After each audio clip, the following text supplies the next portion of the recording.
this will be a regular thing. Probably not every week, depending on my schedule, but hopefully most weeks I can just do one video a week and put the whole week in review. This week we're going from Monday through today through Sunday. Since there was no pay-per-view last weekend, obviously there was WrestleMania not long ago, but there was sort of a pay-per-view Friday, so there's actually a lot to cover, so I want to get right into it. Raw was basically the same as SmackDown in the extent that they were just trying to promote and hype up the Greatest Royal Rumble, the GER. And there wasn't too much progression in any storylines, and there was a lot of throwaway moments in Raw. But I'll start at the top, work my way down. I may not have a lot to say, just because most of the noteworthy matches I think this week happened on the Greatest Royal Rumble. But there were some on Raw and SmackDown. First up was Brock Lesnar and Paul Heyman coming out for a after victory I told you so promo. And basically to hype up the Greatest Royal Rumble and what Brock Lesnar intends to do to Roman Reigns inside the cage. And then Roman Reigns comes out and says, I disagree. Basically. I disagree. I'm going to beat you. I'm going to win the title. And there's no physicality. There's no nothing. Roman Reigns just turns around and leaves. And considering what we know happened at the Greatest Royal Rumble, like, I don't know where they're going with Roman Reigns. I have no idea if he's even going to stay in the main event Universal title picture after the Greatest Royal Rumble. He really shouldn't. I'm kind of hoping that Samoa Joe beats him at Backlash and he kind of gets put in the upper mid-card, go start vying for the Intercontinental Championship and do something there and open up the upper card for some newer talent or some older talent that is deserving of that spot. There wasn't much to say about that promo. It was a Paul Heyman promo, basically, is the only reason to watch it. Otherwise, it really didn't hype me for the match. I wasn't really expecting much out of the match anyway. Basically, what we got at the GER was, trading finishing moves and signature moves, and that was about it until the spear through the cage, which I'll bring up now. The spear through the cage, come on. Even storyline wise, even kayfabe, what did Roman Reigns expect was going to happen when he speared Brock Lesnar into the cage? Like, at the very least, if the cage stayed intact, Roman Reigns was going to have a severe headache. Like, that's just dumb. And the whole way that they ended it was dumb. And if they're going to spear somebody through a cage, like, couldn't they have done more during the ladder match than what they did? But I'll get to all of that when I get to the GER. Next up on Raw was Elias versus Bobby Roode. And my thought about Elias versus Bobby Roode is, if you're going to bring Bobby Roode, who's a solid mid-card, upper mid-card talent, over from SmackDown, if you're going to bring him over to Raw, why bury him in the first match?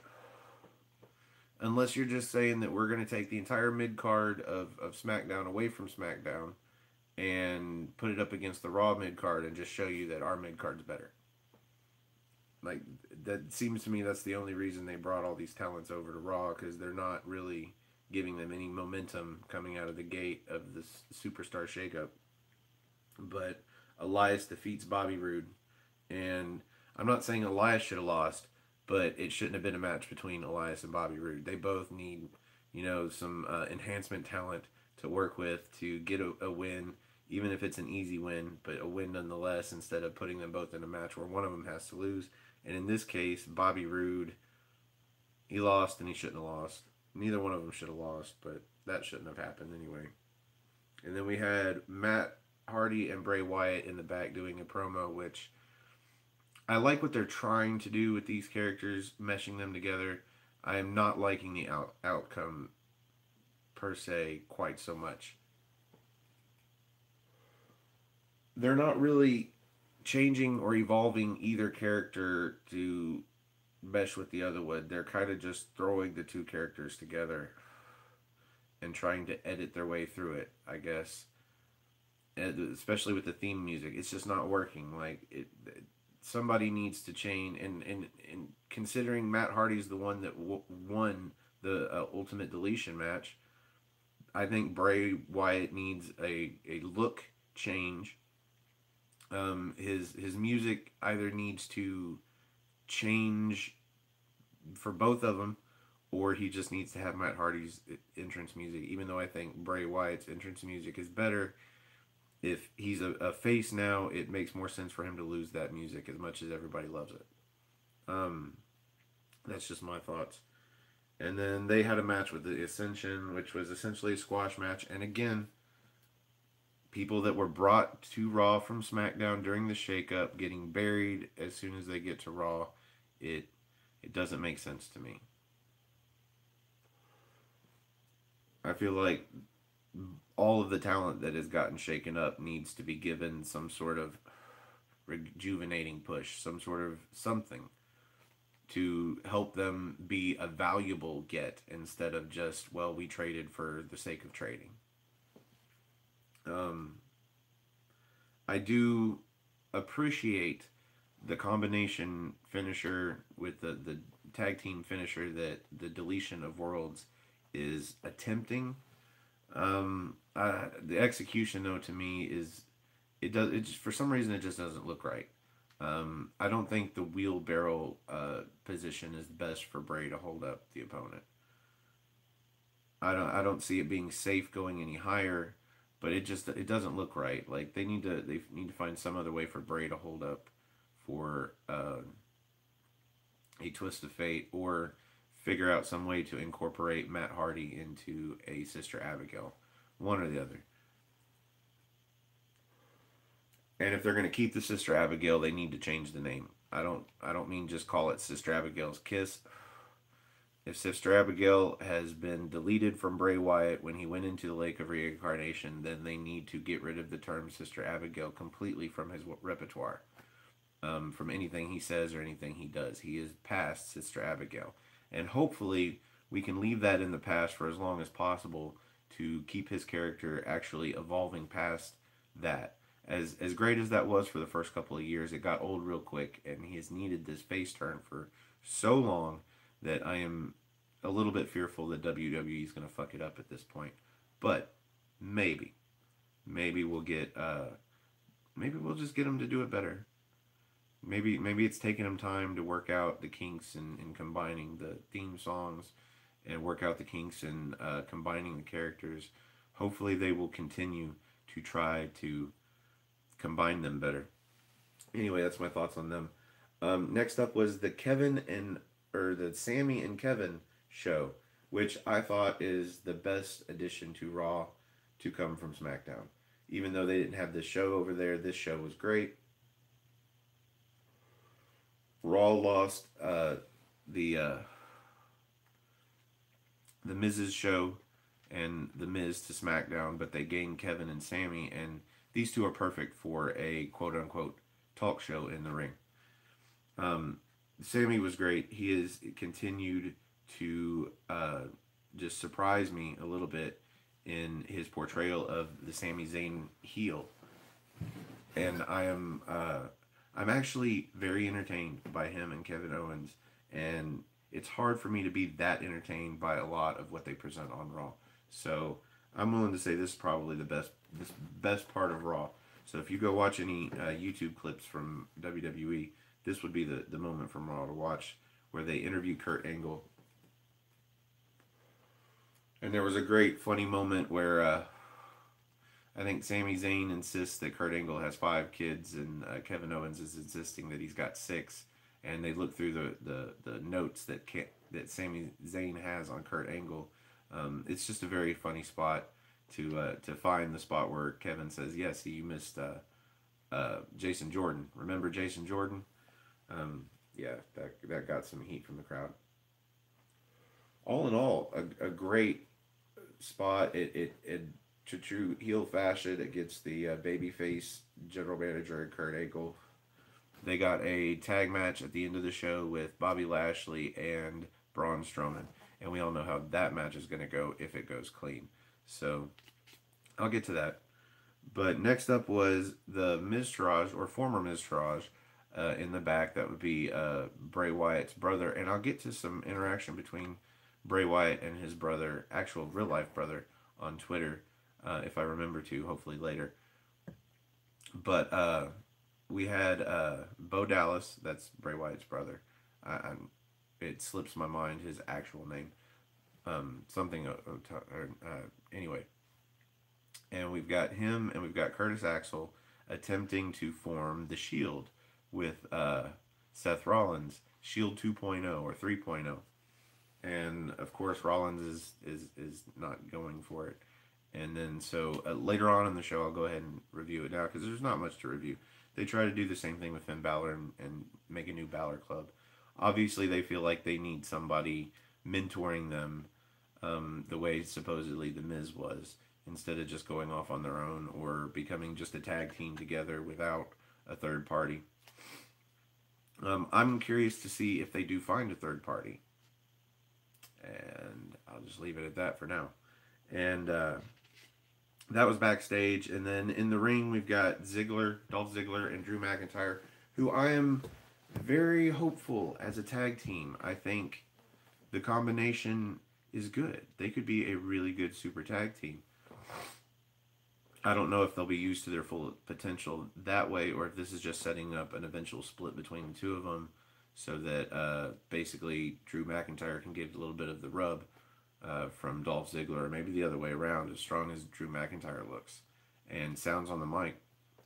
They squashed Titus O'Neil, and I don't know how long they've put into figuring this tag team out, but even if they were just thrown together after the Superstar Shakeup or during the Superstar Shakeup, I think they've done a really good job of meshing in the ring and figuring out their two styles together, all the way down to that just brutally devastating looking finishing move.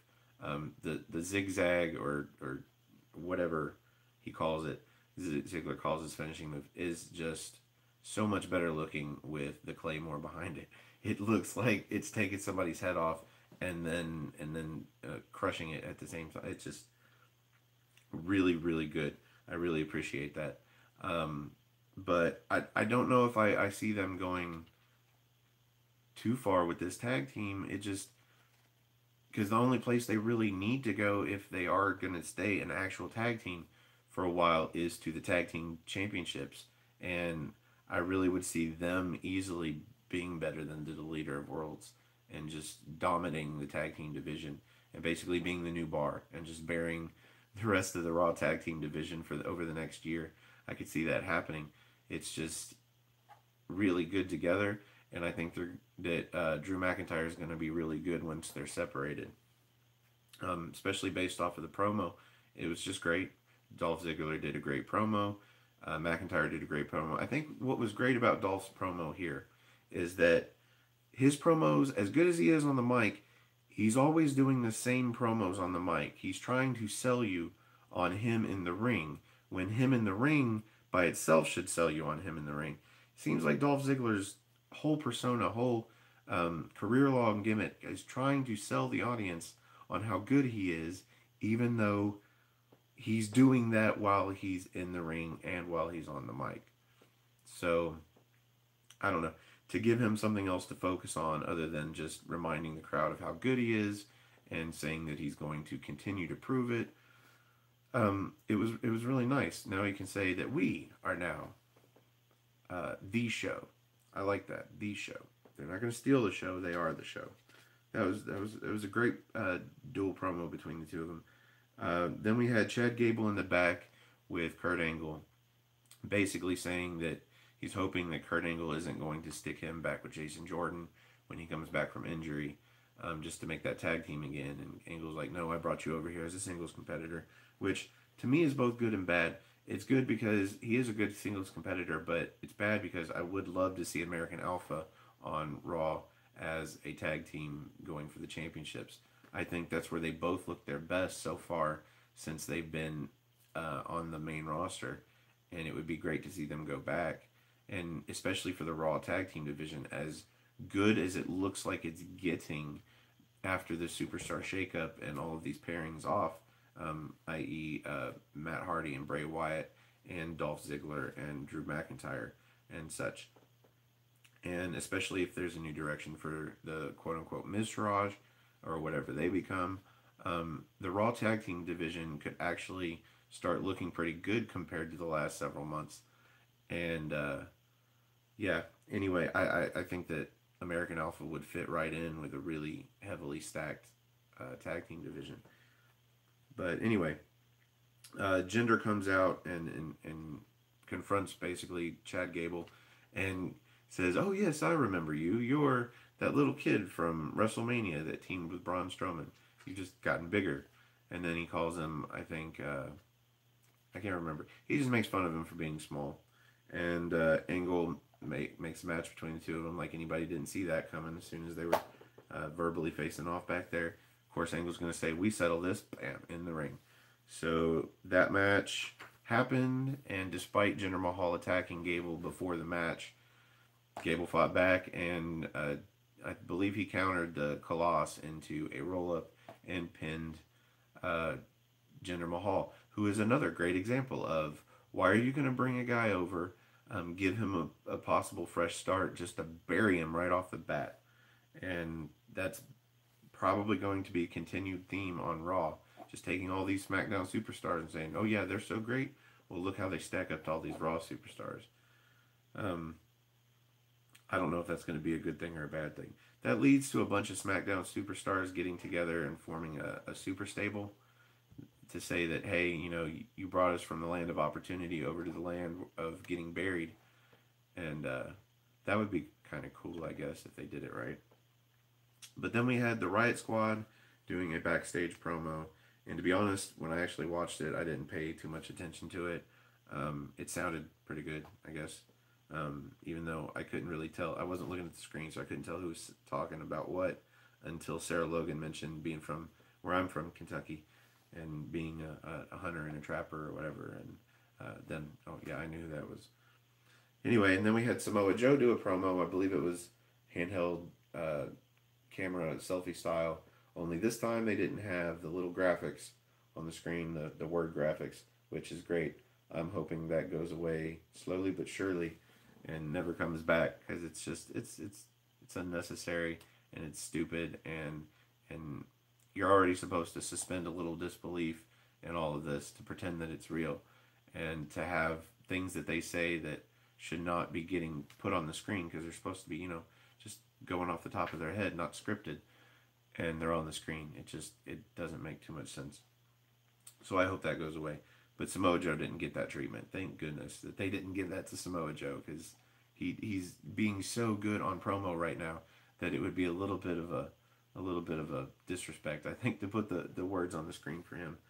But he cuts a great promo. Of course, it had to be a promo because he's over on SmackDown. But again, SmackDown comes and he does another great promo. And I guess they're just really hanging their hats on his promo right now. Or maybe they don't want to put him into the ring too many times coming off his injury, even though he's cleared, make sure, it doesn't flare back up. But then we get Lashley and Strowman against Sami Zayn and Kevin Owens. And of course, Lashley and Strowman won. And there's not too much to be said on this match, other than the fact that I think that Owens and Zayn have great heel heat.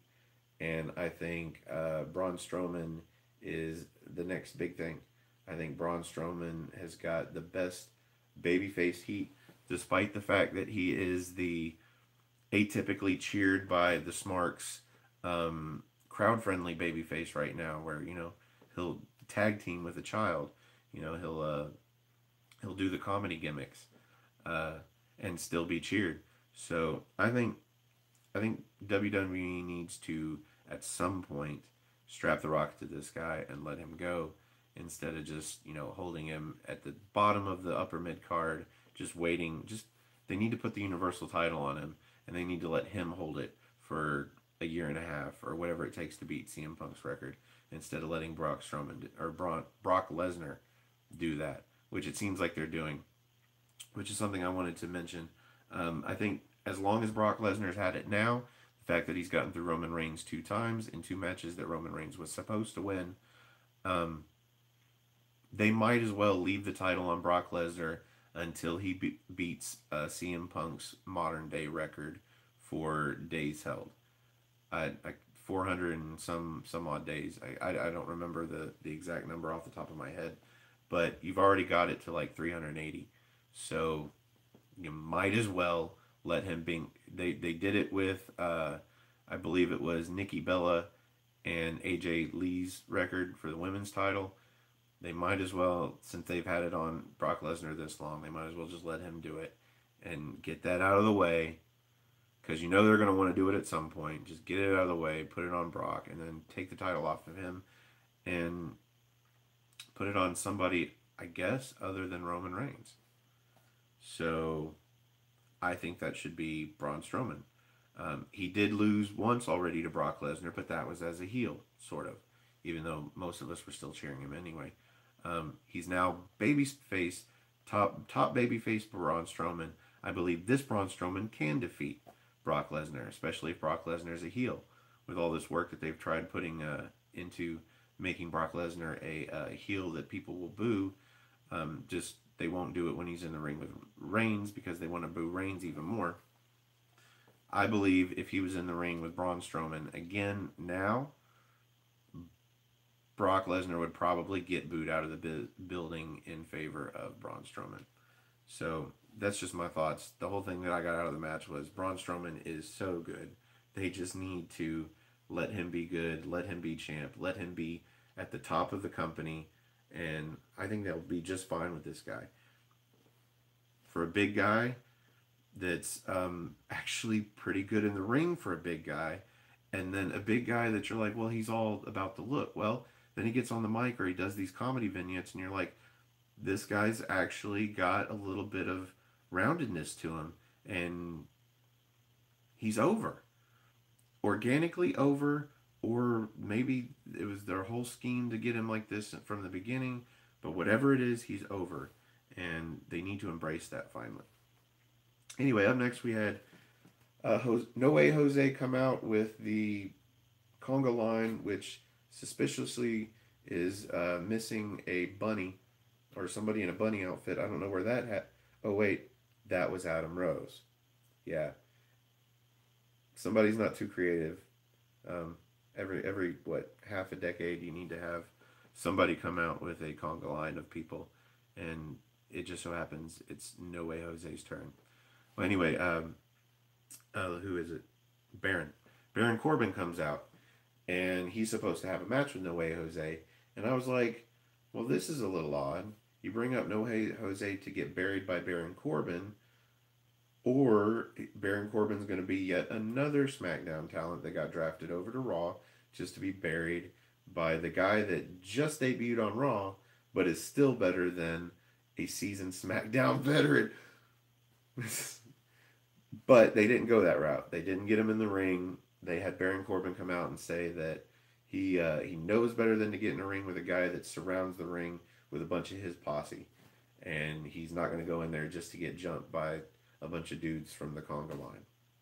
And he leaves. But he doesn't leave because once No Way Jose leads the conga line back through the stage, and for some reason, after he lets them go, he turns back around for one final pop from the crowd, turns his back from the screen, and out comes Baron Corbin and attacks him from behind. And hopefully this leads to a really good match, and I don't know who they would have win. I'm guessing they're going to have No Way Jose beat another SmackDown guy. Just a guess. We'll see if it happens. Then we have a moment of bliss where it basically cements the storyline, as if it wasn't already, but where Alexa Bliss is being the bully who's calling out the person being bullied as a bully, even though they're not a bully, and then tells a story of that's obviously made up of the person being bullied acting like a malicious bully while the bully stood around and did nothing. Kind of a classic story nowadays, I guess. But I believe Alexa Bliss tells it as well as anybody could with the lines that she's fed. I'm continue to be impressed by Alexa Bliss on a mic.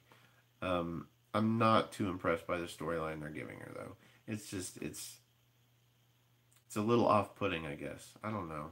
It's just I think they could do better than a bullying storyline, especially with a company that's got Be a Star that's traditionally now supposed to be anti-bully. Um, but whatever. It's as good as it could be for what it is, I guess. Then we had Finn Balor and Seth Rollins facing the Miztourage. Actually, the Miztourage, not quotes in the air. They came out to the Miz's music. Um, I don't know why they would even do this. Even if they were like, well, we still kind of are the Miztourage as a team, so let's just take the... Well, Miz moved to SmackDown. His music should not be played. I feel like if I was live there and his music hit, and I didn't know that it was about to be the Miztourage, like I'd be like, oh, sweet, we get to see the Miz, even though it's a Raw show. And that would just piss me off as a fan. So I don't know what they're doing having them come out as the Miztourage to the Miz's music. They clearly turn their back on the Miz. Like, they should be disgusted with using his music. Like, it just doesn't make any sense, to the point to where I almost wanted to turn the TV off. Just like, I don't want to see this match where they're going to keep referring to them as the Miztourage. They are no longer the Miztourage. They don't have any rights to that name because they turn their backs on the Miz. Of course, I'm pro Miz. So there's other reasons why turning your back on the Miz should not allow you to use his music. But anyway, they lost, of course, to Finn Balor and Seth Rollins, because they are a tag team that loses. They're not even enhancement talent, really, because they haven't been around and had enough success to be like, oh yeah, you get the rub off of me for beating me. No, they're just kind of lower mid-card jobbers, and it really sucks for them considering their pedigree. But here's where I will mention the tweet between Bray Wyatt and Bo Dallas, where basically Bray Wyatt is like, why are you trying to look up to Seth Rollins or Finn Balor when you can come join us and be woken? And I would love to see that, but I have a few problems with that. First of all, he invited both Bo Dallas and Curtis Axel, which I think is a mistake. They are, even though they're a jobber tag team, they are still a tag team. It's a conflict of interest to have one tag team join up with another. Especially since Matt Hardy and Bray Wyatt are actually the tag team champions, which means that even if they're just a put-together tag team or a super tag team or whatever you want to call it, they are the tag team champs. To bring on a tag team that could potentially be opponents for them, or even be just forced to be opponents to them, is just dumb. But they could break them up by bringing Bo Dallas, of course, Bray Wyatt's real-life brother, and that would make sense. It would give them something to do for a few weeks or a few months storyline-wise. The breakup of the Miztourage, or whatever they'll call them. They need to find some... I don't even want to guess what the name would be, but something to call them in the interim of dumping the Miz and no longer being the Miztourage, and then breaking up their little pseudo-tag team to have Bo Dallas join the Woken Galaxy. Now, maybe they're apart for a few months and they're no longer a tag team. Maybe then Axel can join, where we all understand that maybe they're not going to be tag team anymore. They're going to be singles, or they're just going to be back up, or whatever. But to me, it doesn't make sense to bring them both together right away as a tag team, because it just doesn't make sense. It's like DX didn't bring the Road Dogg and Billy Gunn into DX while being tag team champions, Triple H and Shawn Michaels. That didn't happen. They were both individual single superstars. Shawn Michaels was in the WWE title or WWF title pictures, and I believe Triple H was either the European champion for a while. He was the Intercontinental champion until he had to drop it because of his knee surgery. I believe he got it again. I mean, they were singles. They weren't a tag team, and it wouldn't have made sense for them to bring the New Age Outlaws on if they had been tag team champs. So Bray Wyatt and Matt Hardy being tag team champs doesn't make sense to bring them both on. And I'm rambling a little bit on this, but to me, it's a really big point. It just doesn't make sense, and I kind of feel like they're going to fuck it up and do it, and it's not going to make sense. But whatever, I'll still watch. You'll still watch. We'll all still watch. If you're watching my channel and you're watching me talk about wrestling, chances are you're a diehard enough fan that you're still going to watch, even if they do some shit that doesn't make any sense. because they do it all the time and we all still watch. Anyway, then we had a promo backstage where all 5 of the babyface women in the upcoming 10 women tag team match are being led by Natty into saying babyface promo stuff. And Natty was awful and everybody else was meh. And I think Nia Jax was pretty good. You know, that dominant voice that, you know, don't mess with Nia Jax, basically. And it was great. I think she was great. The rest of it was meh. Natty, of course, has no charisma in backstage promos. Her pedigree and her ability in the ring is why she is a great female wrestler. Not her charisma backstage, really. Anyway, I think it kind of brings it down a little bit. But then they go away, or the three of them go away, and you're left with Bayley and Sasha Banks. And Bayley just kind of looks at Sasha Banks like, "You hit my dog, I hate you," and walked away.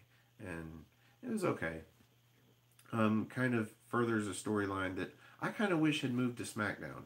I wish they had moved both of them to SmackDown. But, oh well. I just feel like if they'd have done that, then we had the 4 horsewomen all on one show. Could have done so much with that. And, oh well. Maybe the feud between Sasha Banks and Bayley will get so heated and so violent or whatever, so bad between the two of them, that Kurt Angle on Raw will just be like, you know what? I don't want you to be my problem anymore, and trade him off to SmackDown. Maybe. I don't know. That would be fun. You know, halfway through the year, do that. Let them go over to SmackDown, and then you can have the 4 horsewomen all on the same show, and then eventually you can, maybe by WrestleMania, do something with that. That would be awesome, in my opinion. But anyway, we had a 10-woman tag match that was just as much of a throwaway match as the 10-man tag match previous, up until the fact where Ronda Rousey came out to defend Natty, which we all see a Natty double turn.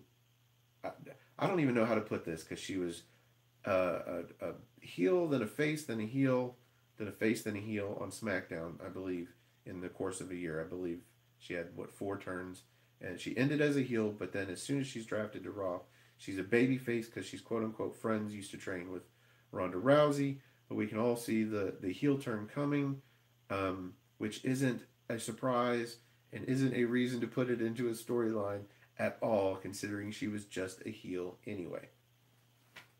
So that was fun to deal with in the brain. And then Rousey comes out and defends her in this match and ends up getting the babyface team disqualified. And that's really all you need to know about it, other than Rousey's actually looking pretty suave in the ring, man. She's hopefully a natural and will take all of the hype and the heat and the build-up that she's got coming from just where she has in UFC and her background before coming to WWE, and she is going to look really good after that. Sort of how Kurt Angle was just a natural, and he ended up getting in the ring and looking so great for so many years that he built a Hall of Fame career in less than a decade. Hopefully that's what we get out of Ronda Rousey, and maybe that was the best way to end the show, maybe not, who knows. But it was basically a carryover show just to get us into the Greatest Royal Rumble, settle those matches, and then we'll have 1 week of semi-build for Backlash, and then Backlash can be done with, and we can hopefully start some shit fresh with some fresh people in each of the brands and get some new storylines going, and we'll see where that goes. But that was Raw. On to SmackDown, and I am 34 minutes into this video with not a single live viewer. That does not surprise me, but hopefully I'll get some on-demand viewers, or if my friends over at No DQ, hello Aaron Rift, gets me onto his channel for the week, maybe I can get some viewers that way. But furthermore, or to further the video, it is on to SmackDown Live, which I thought was a much better show than Raw, even considering it being a build-up show for the GER. Still a better show. I think over the last several weeks, finally SmackDown has really been a better show. It's always been hard for me to admit that Raw has been a better show. I don't know when it became me being a SmackDown fan, as if there was a reason to prefer one brand over the other. It's all WWE. It's There really is no reason to pick a brand like, but for some reason I've always just been, because SmackDown's the underdog, I guess, the B show, or the perceived B show.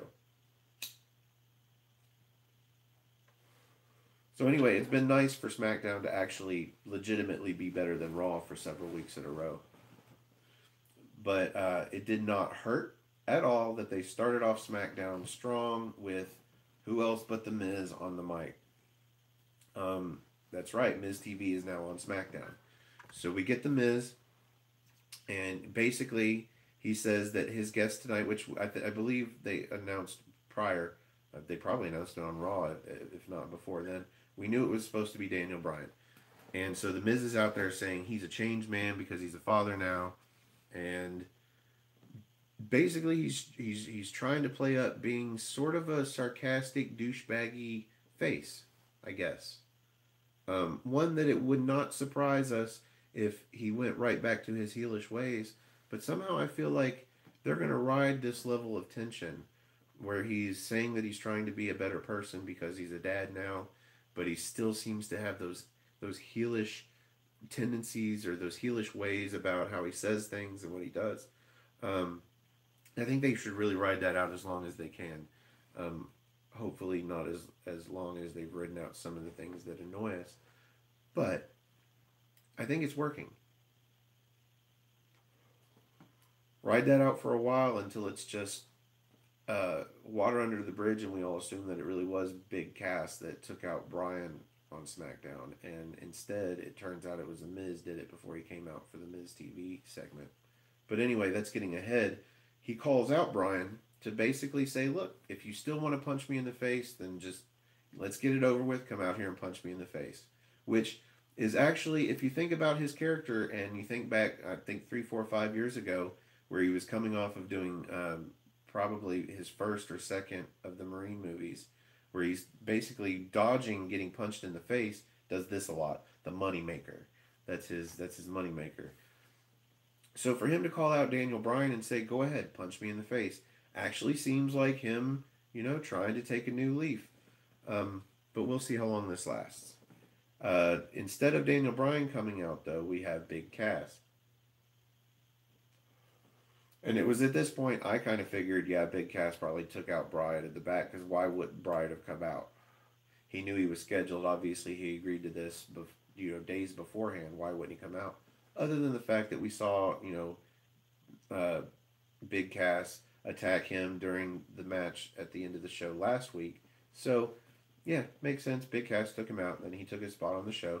Comes out, and he had cuts a promo that I was actually surprised with, because I've never really seen Big Cass cut a lengthy promo in a way that doesn't seem very scripted and a little bit forgotten. But he pulled it off okay. Not perfect, but I have hopes that maybe that's what Big Cass was doing a lot in his time off rehabbing his injury, was maybe taking promo classes at the Performance Center and just getting better at delivering on a mic and sounding genuine and sounding like a real person instead of an actor. So, anyway, he cuts a good promo. Basically, The Miz plays off his promo the entire way, acting like there is no reason for them to be in cahoots or be together, and so does Cass by that matter. And I feel like they are in cahoots, but we'll see if that happens. Next up was Asuka and Becky Lynch coming to the ring, I guess, for their match, and they're the ones that sort of lead the camera into discovering Daniel Bryan being attacked and laid out, and so they're getting help for him. And then we have the Iconics in the ring to do a promo, which is just so bad that it's good. It's so bad that it's good because they're heels, and they shouldn't necessarily be great promoists as long as they're great at acting like they feel like their confidence is super high.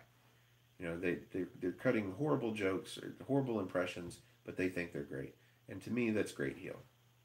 So anyway, they cut their in-ring promo, and then we have Becky Lynch and Asuka come out to have a tag team match with them.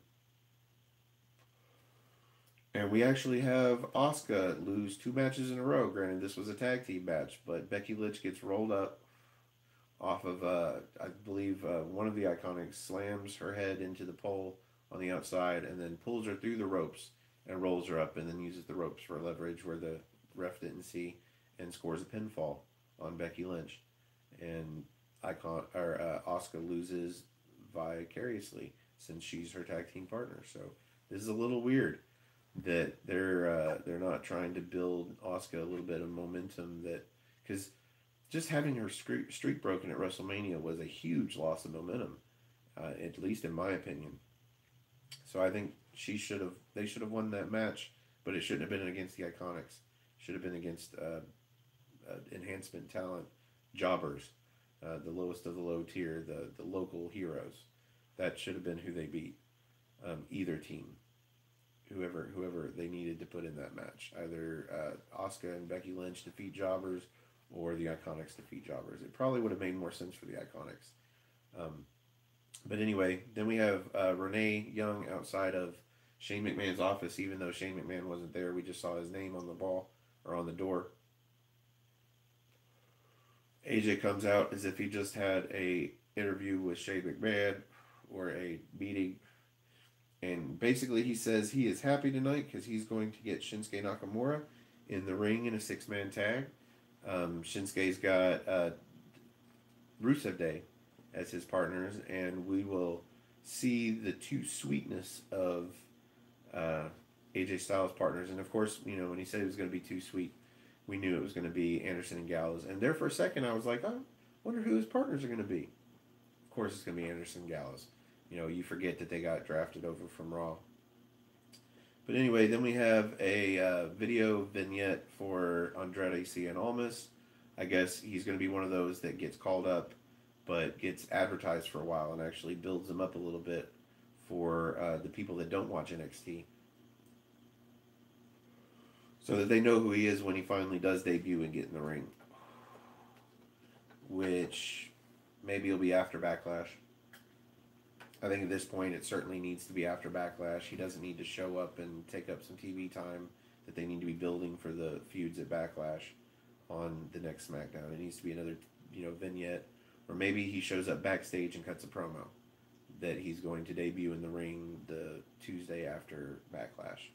That's as far as they need to go with him. No more than the Tuesday after Backlash, I think. Anyway, then we had the Usos and Naomi backstage, where Naomi's trying to talk Jimmy out of the match that he's going to have with Rowan, just thinking that, she didn't see anything behind the eyes of Eric Rowan and Luke Harper when they nearly attacked them with the Usos, that is, with their hammers. So she basically tells Jimmy to be careful. Jimmy tells her to trust him, and then they hug and kiss. And then Jay comes in like a third wheel, and I believe when we come back from commercial, this leads into the match where it's a pretty good match when the Usos can get the upper hands on a team like the Bludgeon Brothers, and in this case just Eric Rowan. When Jimmy can get the upper hand on him and actually get some movesets in, the Usos are so exciting in the ring. So it was a pretty good match, even though it basically ended a little bit quick with Naomi coming out to distract the Bludgeon Brothers, and then the Usos get distractions, super kicks on them, and eventually get the pin, which I guess is fine. It's not the Bludgeon Brothers as a tag team together getting a loss. It's just Eric Rowan. And I kind of expected it with Eric Rowan. It just seems like they push Luke Harper a little bit more when he's doing anything singles. So, yeah, I was okay with it. And it was an okay use of Naomi right now with her not having any storylines going on in the women's division. Then we had Carmella and Charlotte Flair come out for the contract signing for the women's title match at Backlash. And Carmella did a speech at the beginning, basically just tearing into Renee for calling her out first instead of the challenger. And she deserves better than that. And then she has us watch the video package she did last week again, and then the crowd didn't appreciate it enough, so she went to do it again. And I personally thought it would have been better to have, I always forget his name, James Ellsworth, interrupt that video when they had the spot where she said the person that she owes, everything to. But instead, a little bit after that spot in the video, they had Charlotte come out and interrupt her. And Charlotte really didn't say anything. She just came to the ring. She sat down. Once she signed the contract, she gave her a woo, an old school Flair woo. And then Carmella took exception to that and held the title up in her face. And then Charlotte just reached up, grabbed Carmella's head, and smacked it into the table. And then flipped the table over on her, and she left. And great use of Charlotte. No words needed, just a woo. And it was an okay segment. Not the best contract signing I've ever seen, but not the worst. And then we had, let me see my notes here, Shelton Benjamin and Randy Orton. It was looking like it was going to be Shelton Benjamin and Jeff Hardy. Jeff Hardy came out, sporting sort of a limp from his knee being worked on last week. And I should have known it was coming. I was like, why is Jeff Hardy just standing at the end of the ramp looking like he's expecting someone? And then Orton's music hits, and I'm like, oh, this is what they're going to do.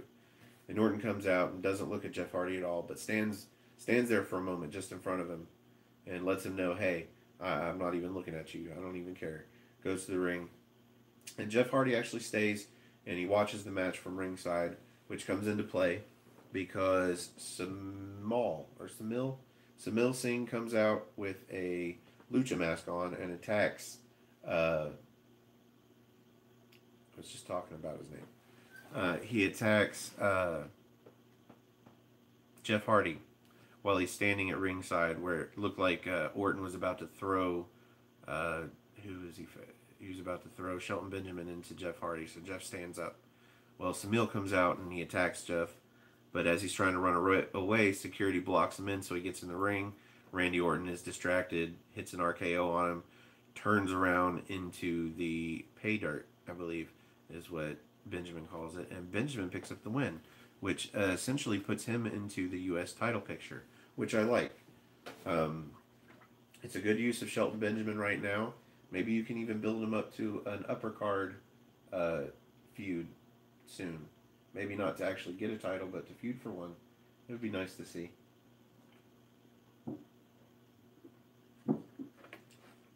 My decaffeinated tea here from Kroger.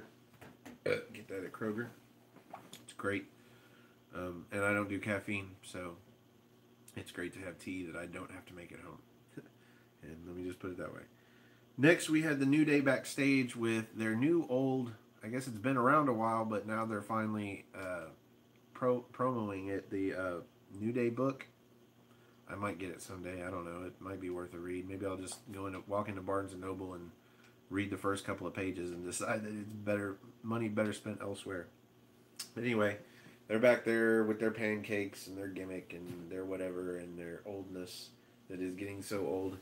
And then the Bar walk in and assure them that this is probably the last they're going to see of the Bar, because at the GER, they are going to win the Tag Team Champions and go back to Raw.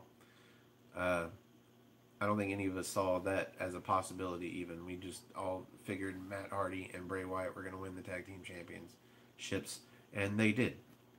But that's further on in this very lengthy 49-minute so far video. Next up was Daniel Bryan getting interviewed coming out of, I believe, Shane McMahon's office. And he had, he was in the trainer's room, I guess. Well, he had ice on his shoulder, and he said he's had worse injuries, but the person that attacked him was a big guy, Big Cass, basically. He calls out Big Cass for attacking him. From behind, though, he says. So there's a possibility that he just assumes it's Big Cass, and maybe it was The Miz. I don't know. This is what I think, but we'll see. We'll see where they go with this. But he gets a match with Big Cass at Backlash, and that's the extent of that. And then we have a Samoa Joe promo, and Samoa Joe is great, and I don't know what else to say.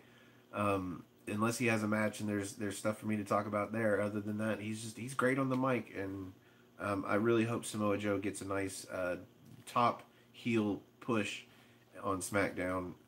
Hopefully feuding with AJ if AJ doesn't drop the title to Nakamura. But if so, we'll see. Anyway, Nakamura and the Rusev Day, who has just been booked and buried all the last 3 months at least, and it doesn't look like it's getting any better. I have my thoughts about that though. Nakamura pins Gallows against AJ and the Good Brothers, and it was a good match. It was actually a really good match. I like the way that Nakamura got the blind tag to finally get into the ring at the very end of the match, just to basically deliver one finisher and pin Gallows. And then after the match, that's where the real storyline kicks in, because he delivers that super uppercut to the nuts again on AJ. And then while AJ is recovering, he goes for a Kinshasa, and the other Good Brother, the one that didn't receive the Kinshasa and get knocked out of the match, that being you had Luke Gallows, Carl Anderson. Carl Anderson comes in and basically bites the bullet, takes the bullet for AJ and takes the Kinshasa. And then Nakamura realizes that it's going to hurt AJ more to hurt his friends. So instead of doing a Kinshasa to AJ now, he does a second Kinshasa to Carl Anderson, where AJ Styles is just fingertips away from blocking it, but doesn't happen. So I thought that was a good ending to the match.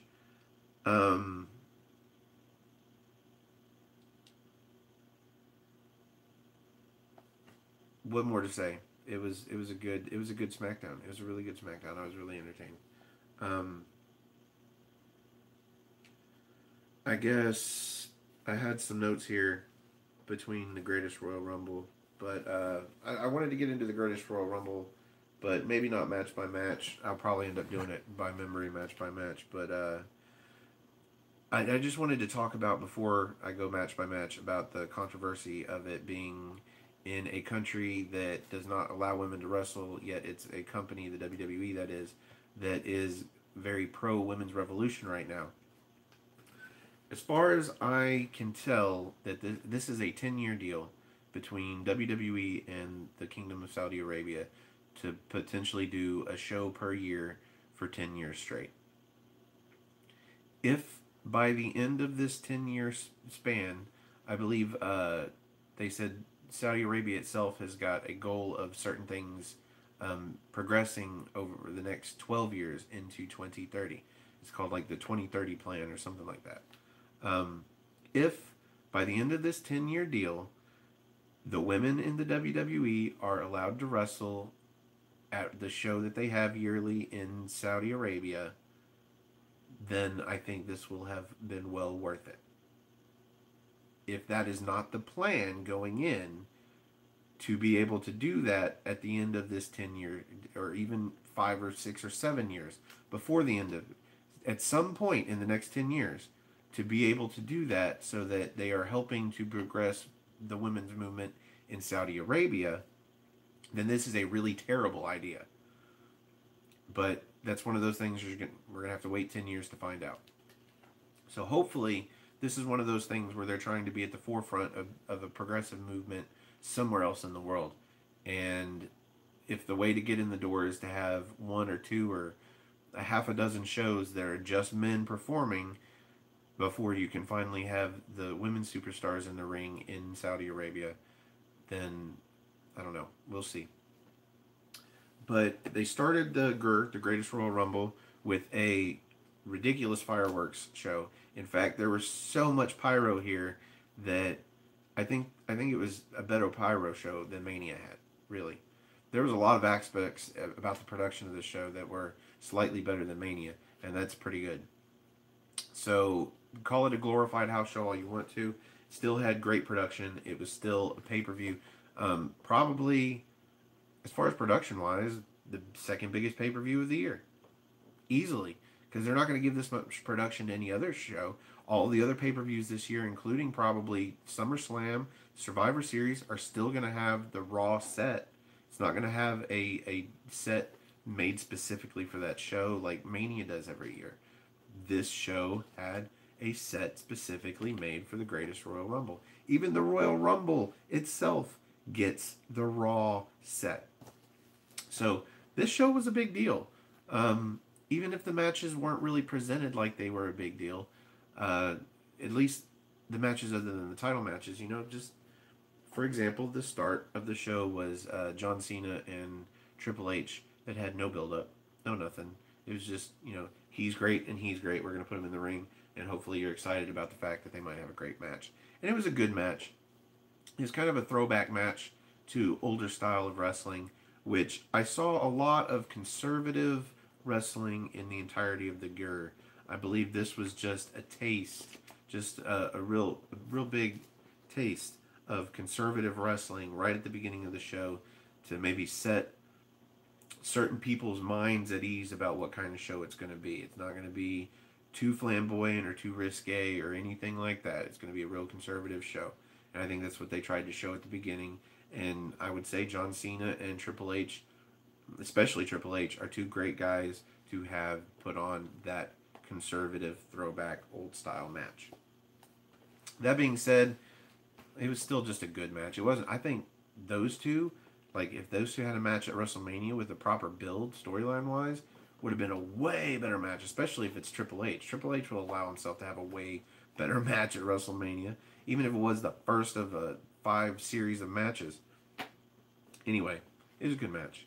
And then, I can't remember what was next. I think it was the vacant tag team title match for the Raw Tag Team Championships, where Bray Wyatt and Matt Hardy beat the Bar, which was no surprise to me.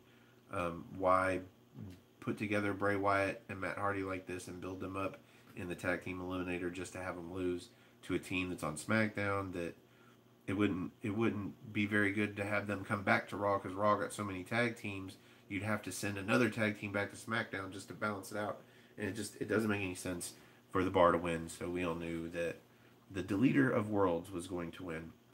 Pretty good match. My same problem with their finisher, just it doesn't look right. But anyway, that was the match. I can't remember what the next match was, so let me just go with the matches that the ladder match. I know a lot of people are a little bit down on the 4-man ladder match for the Intercontinental title. I think if they're going to have a conservative show, other than the spot where Reigns spears Lesnar through the cage, if it's going to be a conservative show, then the ladder match has to be the best ladder match you can have without high spots. I think that's what they pulled off very well. Is the best ladder match they could have with the amount of time. I believe it had, 13, 14 minutes. With the amount of time they were given without high spots. I don't think they were allowed to have high spots. Because it really didn't seem like they had any super high spots with the ladder at all. Everything was very safe. And I think that was the match they had to put on, being where they were. So if I look at it that way, I have no idea if they weren't. Maybe they were allowed to have high spots, they just didn't. I don't know. But if they were not, which it seemed like they were not, if they were not allowed to have high spots in the match, then I think it was the best match they could possibly have, given the amount of time, considering there's so many matches during this Greatest Royal Rumble, and they really did manage to put it within 5 hours. I think that was the allotted amount of time. Had to have been just 5 hours, because they got it right at 5 hours. So they did what they could, and I think it was a great match for a conservative, safe ladder match. And if they weren't in a position where they had to have a safe ladder match, then I think, yeah, it was a lazy ladder match. It could have been so much better, but whatever. It was good. I liked it. I actually really did enjoy the match. So we had the tag team championship match for SmackDown, where the Bludgeon Brothers had basically a squash match where the Usos got a little bit of time to work over one guy or the other while one of the Bludgeon Brothers was down, which gave the match opportunity to have a little bit of second gear in it, a little bit of momentum for the Usos, and they really have the entertainment value for these tag team matches. The entertainment value for the Bludgeon Brothers is strictly squash match. Without a squash match, they're not super entertaining. Not like, let's say, the Usos and the New Day are. So that's my feelings on that. The Bludgeon Brothers won. Why would you have them lose? So yeah, it is what it is. Um, let's see, what other matches did we have? I can't even remember. AJ and Shinsuke Nakamura. I think it was a better match than Mania, other than the ending. They at least got into second gear in this match, but the ending was really shitty. It really sucked to have a. I don't. Why do you have a double count out? Why couldn't you have something that at least seemed like sort of a finish, like AJ Styles getting low blowed and Nakamura getting disqualified, or as they had Nakamura getting a low blow but not getting seen, and then AJ gets pissed off enough about that he low blows Nakamura, that gets seen, AJ gets disqualified, Nakamura wins by a disqualification, doesn't get the title, which is what happened, doesn't get the title, no title changes hand, and then AJ Styles defends against Nakamura at Backlash because Nakamura got a win via DQ, whatever, but still got a win. That would have made more sense. It would have been more predictable, but in some cases, the predictable way to go still is the right way to go. It's the one that makes more sense. They would leave everybody a little more happy, I think. Let's see. What else do we have? Oh, I wanted to mention about the ladder match. As conservative as it was, the skull-crushing finale that Joe took from The Miz onto the ladder was brutal as fuck. That was a cringe spot to watch. Not cringe because it was bad, but cringe because, oh, it looked like it hurt so bad. Anyway, what other matches? I knew I should have listed the matches for the Greatest Royal Rumble. See, we had the Cruiserweight Championship match. I think it was a good match for a Cruiserweight match. I just don't think that the crowd was very into it, and it really affected the match. It just didn't feel like a big match. Didn't feel like a pay-per-view match for sure. I think it made sense for Kalisto not to win. It just, why have Kalisto get the title opportunity that close to the show and then win, and then just it makes more sense to have Cedric Alexander retain for a little while. I believe until Neville held the Cruiserweight Championship. The Cruiserweight Championship was a bit of a hot potato title, just going from hand to hand. I think they need to have that one stay in the hands of Cedric Alexander for a while to build him up as the champion, because he really didn't have much of a build-up becoming champion. But if he defends the title a lot and wins with no shenanigans, no cheating, no nothing, enough times, it'll give him some credibility as the fighting champ. But it was a good match, not great. It didn't feel like a pay-per-view match to me, but whatever.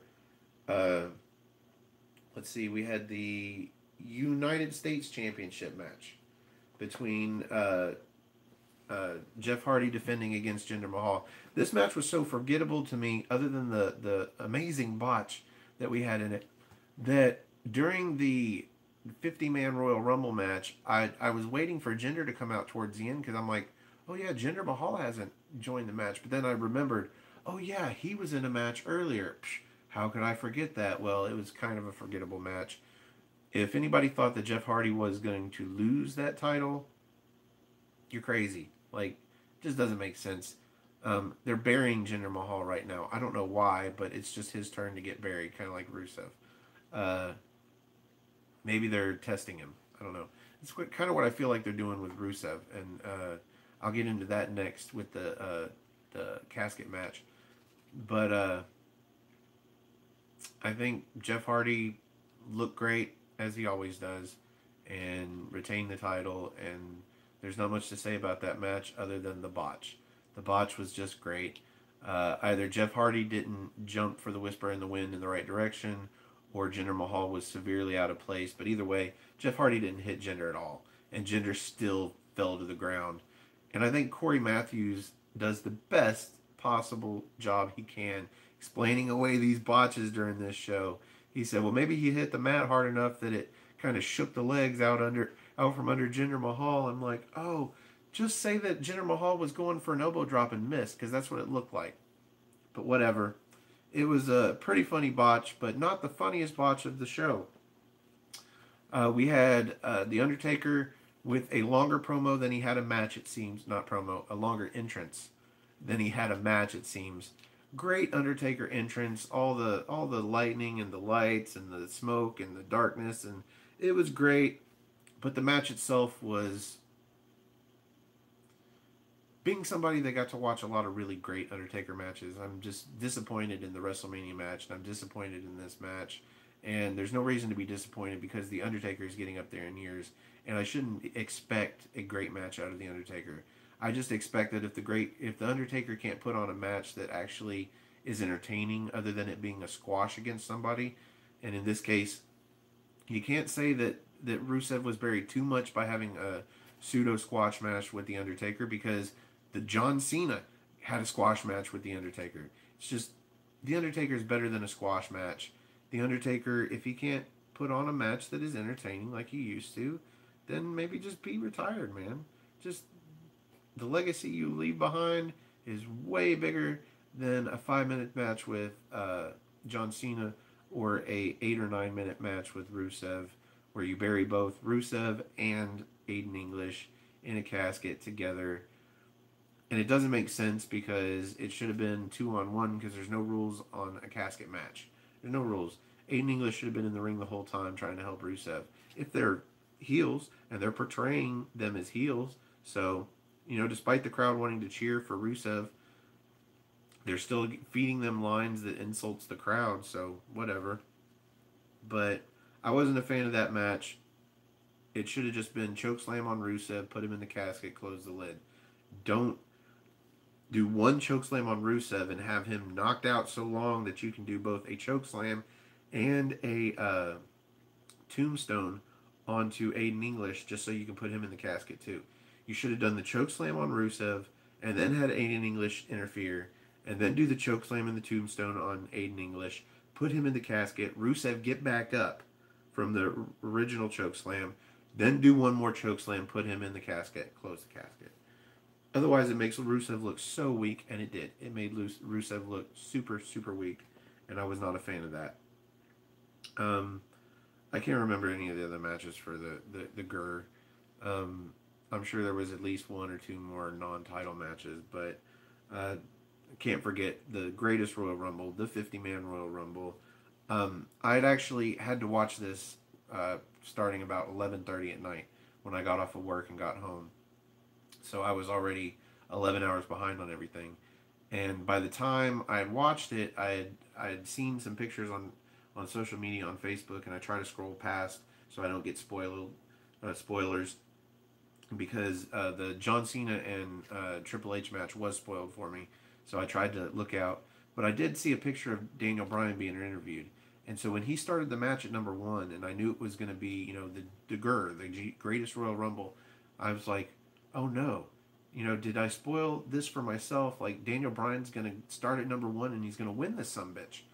So I went into the 50-man Royal Rumble with an eye on Daniel Bryan, because I knew that he was going to win, although he didn't.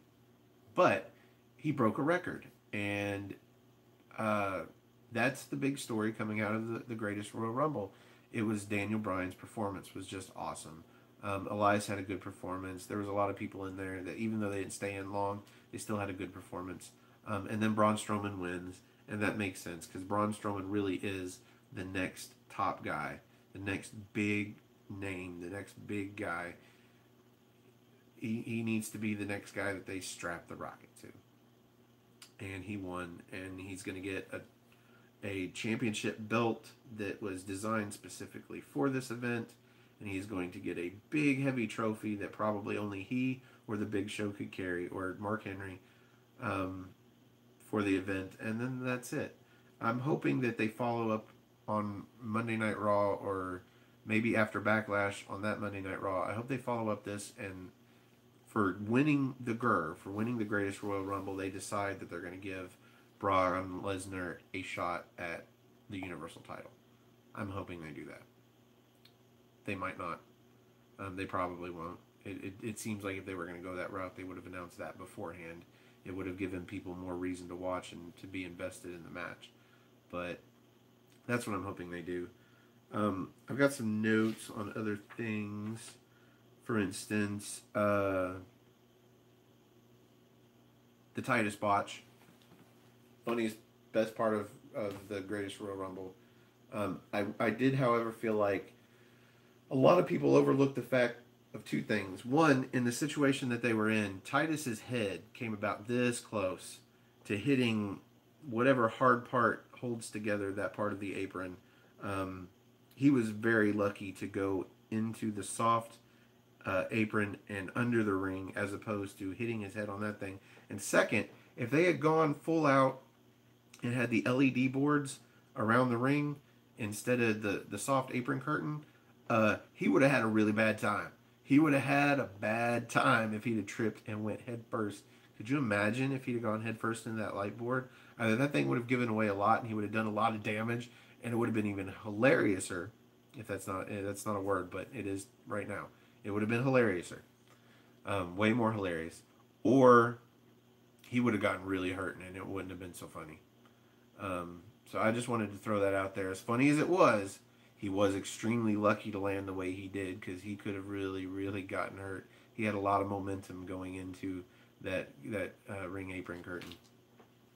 Other than that, I think a lot of people, like I said earlier, are down on the ladder match because they're comparing it to the 6-man ladder match at NXT. Let's just say they are two different entities, and I truly believe that they just weren't allowed to have a high spot match. I don't know why I brought that up again. I was just reading it in my notes. I think the gimmicks were gimmicks in name only at the greatest. That's why I brought it up, because it also goes with the championship match for the Universal title in the cage. I didn't talk about that match. Well, it wasn't a cage match per se. There were a few times where I believe Roman Reigns threw Brock Lesnar into the cage, but it was the real soft spot. There wasn't any crazy cage stuff other than Roman Reigns spearing Brock Lesnar through the cage. And what did he think was going to happen?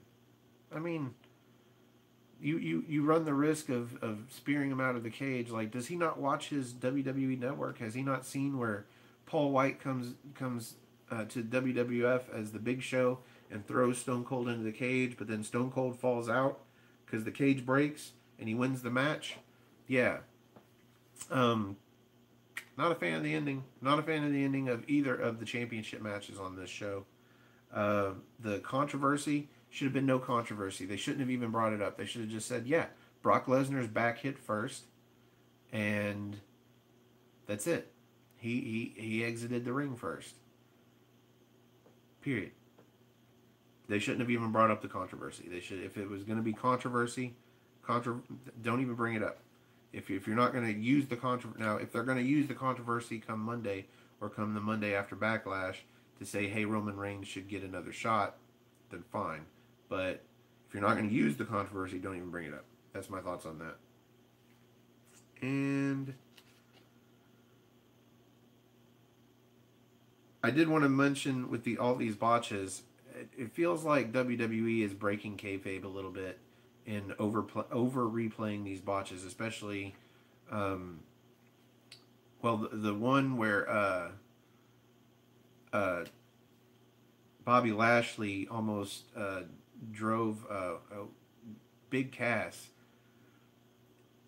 that brain buster they called it, where he was trying to hold him up for the suspended suplex, and he couldn't get him up, and so he brings him back down, and then he tries it again, and he can't keep him up, so he ends up dropping him on his head. I think they replayed that one. Of course, they replayed the Titus O'Neil botch tons of times. But the ones that look really nasty, they replay them, and they're like, oh, this is so brutal. Well, you shouldn't call moves brutal in a sense that they're supposed to already be brutal. We're supposed to suspend disbelief that they're helping each other not get too hurt and believe that the regular moves in the ring are brutal. So replaying botched moves where it just looks like somebody hurt themselves, and of course probably after the fact that they find out, oh yeah, they're fine, you know, it's okay to replay this. We're not replaying like Faces of Death where somebody just got their neck broke. Look up draws if you want to see some shit like that. Anyway, yeah, I understand, you know, after the fact, knowing that they're still okay, you can go back and replay it. But to play it up is so brutal. It kind of breaks, to me, it breaks kayfabe a little bit, because some of the moves in the ring that they don't replay like that are supposed to be that brutal. But anyway, that's just my opinion. I feel like Corey was the MVP of the GER. He took all the botches and everything in stride, and even all Michael Cole's stupid botches, including saying Sergeant Slaughter was the late great, as in dead, and he's not dead, folks. Corey Graves, I think, was the MVP of the GRR, and Hornswoggle was the actual winner, or he's the co-champion of the Greatest Royal Rumble match, because he went through the ropes, climbed not even all the way to the top of the turnbuckle in the corner, and then got knocked off. So he did not get eliminated. We can wrestle with that conspiracy that they're trying to keep Hornswoggle down. And the last thing I want to mention about the Greatest Royal Rumble at the end of my notes is, I guess it was necessary to have the royal family, or all these high up families in the front rows, and it must have only been them because there was so much of the floor layout that was empty. Just 60 or 70% of the entire floor layout, spots where they would normally have seating at a regular WWE show, were just empty, just concrete. It was a little distracting to have some of the officials, or whoever they were, the guys that had very matching long headwear get-ups, the long, I don't know what they're called, but they're almost like kitchen table, what's the word I'm looking for? Well, anyway, linens that they secure on their head. They all look very similar. I don't want to say they look the same. They look similar. But all these adult males, they didn't seem to really be paying attention to the matches in the ring. Like, they didn't care. They were just there because they had to be. Most of them would be standing up, looking away, and I don't know if they were security or what. But if they had to be there, they shouldn't have been on that side of the ring. They should have been on the hard camera side. You shouldn't have been portraying every other moment of this match from that hard camera, where with audience members that just don't seem to give a shit. And that's how it seemed. It seemed like half of the males, none of the kids were all into it, but none of the adult males in that area that is being shown the most even give a shit about the matches or anything going on. So that was my biggest problem with the show. They should have sat them elsewhere and put people that actually were into the match in that much focus on TV time. But anyway, I am nearly an hour and 20 minutes into the video, but I think I have gotten through everything this week. Hopefully I'll be back next weekend for Aftermatch Wrestling Presents After Week in review. I will do SmackDown and Raw for next week. I'll probably do this before the pay-per-view, and then I'll get Backlash and then SmackDown and Raw for the following week on the next week's video. But we shall see. I might do this real late on Sunday night and post it on Monday, and include the pay-per-view, but maybe not. I will decide that next weekend, depending on my schedule. I appreciate everybody for watching. I hope you engage with me. I do all of these videos for one reason and one reason only. I want people to talk to me about wrestling, or that is, talk with me about wrestling. If you agree with me, that's great. You know, we can share opinions and agree with each other. Or if you don't agree with me, debate me in the comments. Find me on Facebook. Stefan Osborne, you can find me. I look like this. You can find me on Twitter, Stefan R. Osborne. If you're watching this on No DQ, you can find my YouTube channel, Aftermatch Wrestling. That's all one word, Aftermatch. And I just want to thank everybody for watching, and have a good week.